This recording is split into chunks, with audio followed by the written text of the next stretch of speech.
நான் என்னமோ ஒட்டகச்சிவிங்கி பொம்மையோட கழுத்து தான் அங்கே கிடக்குதுன்னு நினச்சேன். அப்புறம் பார்த்தா தான் தெரிஞ்சுது அது ஒரு பாம்புன்னு.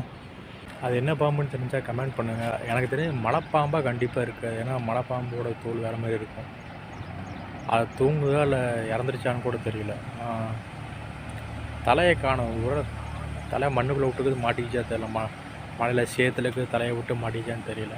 என்னென்னு ஒரு ஒரு வழியாக தலையை கண்டுபிடிச்சாச்சு.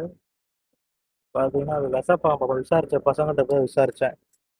விஷப்பாம்புன்னு சொன்னாங்க. ஆனால் அது கடி வாங்கி சத்துருக்கு. வயிற்றுல கடி வாங்கி சத்துருக்கு. வயிறு ரொம்ப சாப்பிட்ருக்குது. அப்படியே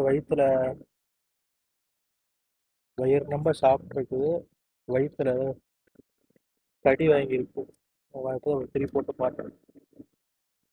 பார்த்து இந்த மாதிரி பாம்பு மலைப்பாம்பு நினச்சிடாதீங்க. இந்த மாதிரி பாம்பு மலைப்பாம்பு நினச்சிடாதீங்க. மலைப்பாம்பு ஒரு வயிற்று அடி வாங்கி தலை இருக்குது. தலையெல்லாம் மாட்டல. தலை இருக்குது, தலை மாட்டல. பார்க்குற தலையை